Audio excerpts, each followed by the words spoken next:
Thank you so much for doing Thank this, you. Margaret. Thank you, Kelly. Well, our first question for you today is about your background. Could you tell us a little bit about your background?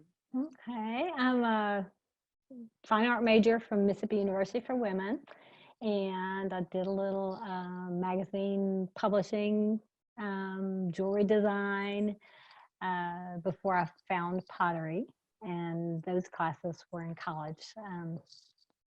So I had kids, and I needed something that I could do from home, and I've always loved pottery. So it worked out well. So for 20 years I did that, and then I had to get a real job.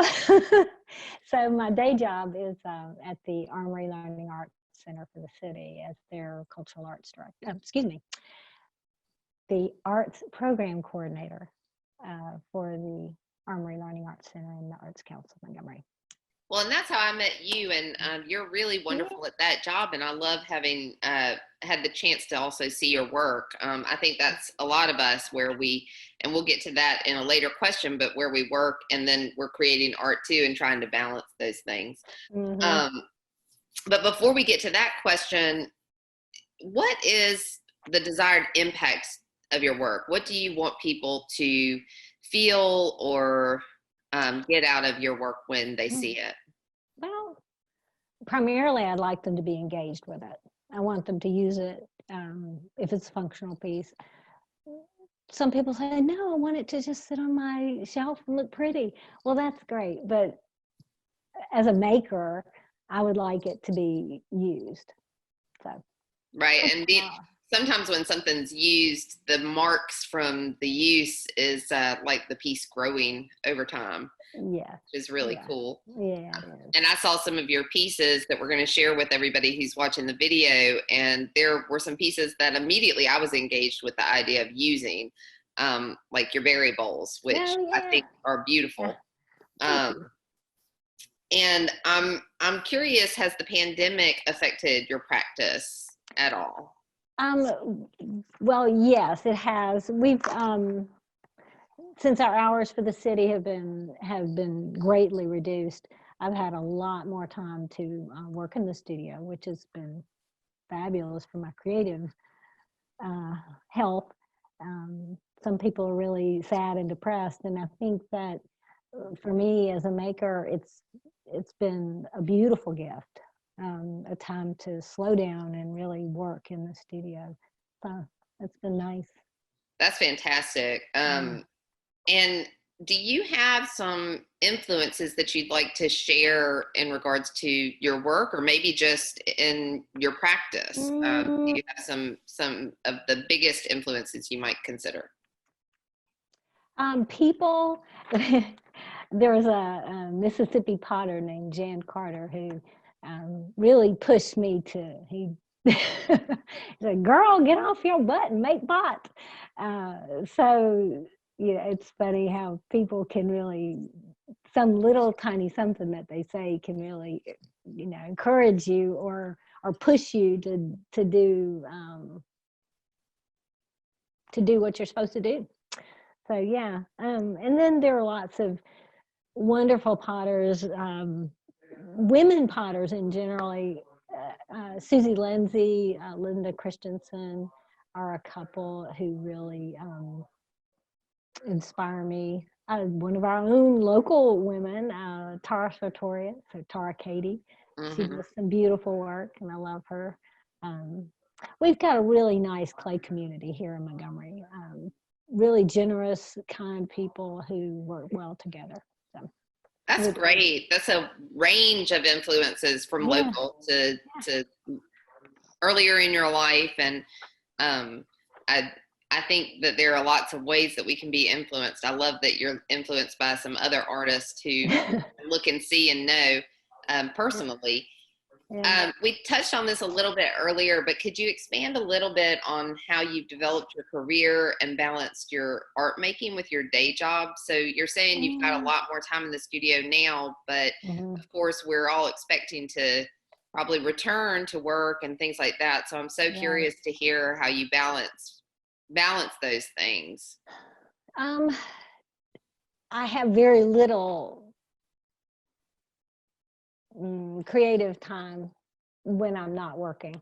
I'll steal away a little hour or two here or there, but I don't know if it's like this with painting, but with pottery, if you start making something and you don't finish it, you come back out 3 days later and it's dry, or it's in a different state that it's too late to do anything else to it. So a lot of time that balancing is a lot of like drawing or thinking about what I'm going to make next. So yeah, I really appreciate having the security of a day job, because being a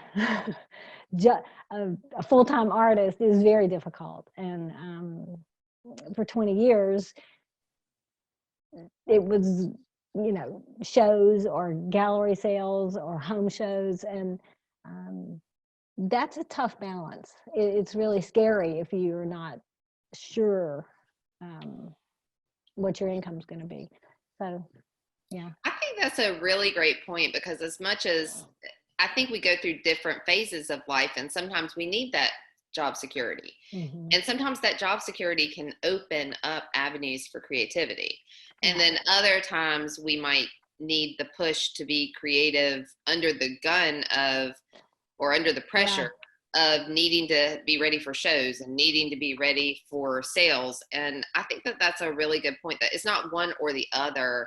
It's just sometimes we need to ebb and flow out of one type of work life to another. And relieve ourselves sometimes of the pressure for our art to also be our livelihoods. I think that's that's really some great wisdom. How do you, or have you in the past, because you talk about shows and selling for 20 years, how did you seek out opportunities? There are online opportunities or avenues for shows. And then when you're connected in the show circuit, you keep up with what shows are good and what shows are not. And just networking with other artists to find out what was good for them last time, or what area. I've had really good luck in Atlanta, and then I've had horrible luck in Atlanta. And then, so it depends, ebb and flow, like you talked about, ebb and flow. It's that way with art festivals too. And galleries, and consignment, Southern Art and Makers, they've done a really sweet job of promoting our work too. It's networking and online show. I guess it's where you can go and look at shows and. Yeah, so some of the websites that have the opportunities listed. Yeah, like Zap, I think is one. Yeah, so for everybody who's watching the video, at the end of each video is a list of resources that we discuss in the videos. So if you're wondering what we're talking about, we'll be sure to provide you links with some of the opportunity or some of the influences that are discussed in this video, because we definitely want you all to be able to reach out and find those things.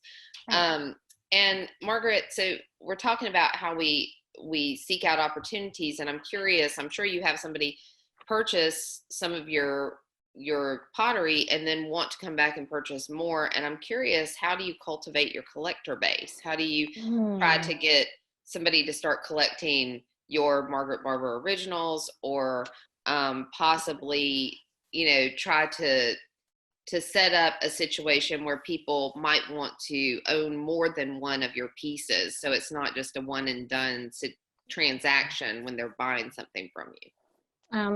When I've done home shows in the past, or if I have, when I was doing shows a lot, I would send out a postcard and then have all the list of shows that I'll be at that year. I always send thank you notes, or used to. I think thank you is always important to our customers. And I don't know. I really haven't done it. That's a great way to discuss cultivation, because the thank you or the touching base with them again, especially in the Southern culture, it puts a human touch to your actual items. So, and I'm sorry, I think I interrupted you a little bit, but I was so excited to hear that that's how you function with your purchasers, because I think that engages a different relationship with them, which is really lovely. Yeah, I like it. It makes those people friends, Yes. and that's what we want, is to build a relationship with those people. Well, and that really touches on our next question a little bit of how do you navigate the art world? When I read that, I was like, oh, I don't really navigate the art world. I do a little reading, but just networking with other artists is about the best way that I navigate the art world. And then I think navigating the Southeast, when I was doing shows, I was much more connected with different cities and different communities. Now, I think in this place in my life, I've really pulled back and I'm more focused on my local connectedness. So it's a different focus, but it's one that I probably should have paid more attention to 20 years ago. So yeah. Maybe, but also I think that sometimes we have tons of local artists who are extremely successful because they have cultivated that community, Yes. the art world community here, and it has served them well. So I think one of the things and I love that we're talking about navigating the art world versus navigating the Southeast or the river region, because they are two different entities, but they also flow together in so many ways. And I love that we're talking about the cultivation of both of those separately, because some people will reach out beyond the Southeast to cultivate a base of collectors or even their influences. And yet we have some artists here who are really focused on what is the utilitarian purpose of my work with local purchasers, or what am I saying in my work that's going to relate to the people in my community? And those are just two different ways to approach things. And I really do think that we can look at our art world and look at our community and grow as individuals by that networking and interaction. I've seen Margaret at events that we've attended, and I just love her curiosity for what other artists are doing, and how she will absolutely come up and ask, what are you doing? How are you doing this? This is such a fascinating process. And so as the education coordinator at the Armory, I think that Margaret's gifted with the opportunity to meet and see so many different art techniques, which is lovely. It has been a blessing. It's really been nice. So our final question is about art trends. And this could be art world around the world. This could be just local. This could be even something that's maybe not a trend, but is there but more like a technique or a subject matter or a way of showing? What are you following any current art world trends? I think we'd be living in a hole if we didn't notice that technology has just blown us out of the water in so many medium. And I think ceramics follows that. We're using 3D printers. We're using what do you call it? Applique, like printing on clay in so many different ways, whether that's through a computer or generated item, or if it's something that's hand stenciled and on. But you're seeing so much more technology pulled into our world, and obviously so. But I also see a huge growth in diversity, thankfully locally, and nationally as well. But as far as following art trends, I guess I'm kind of, I don't know, I'm kind of low key on all that stuff. So. Well, and it sounds like you have your eyes open. It doesn't mean that you want to jump into the pool, but you know where the pool is. Yeah. That's fantastic. I think that you bring up some really good, interesting trends like the 3D printing with clay or the applique. And I think that it's so interesting to juxtapose those types of trends with somebody who's really staying with the hand built aspect of ceramics. So I think that for that, it's really great to keep your eyes open to those things to see, because a lot of those things actually pull from obviously the history and the foundation of the media. So it's really interesting to see those things. But I am so glad that we got to talk to you today, and I'm so appreciative for your time and all of your answers and input on how the world revolves in your art world, because those are all independent, and then they merge at the edges, which is so nice. Thank you so much, and I hope you have a wonderful, wonderful day. I will. I'm going to go out in the studio right now. That is perfect. That's perfect. Me too. I've actually got stuff right here to make. Good deal. Well, thank you so much.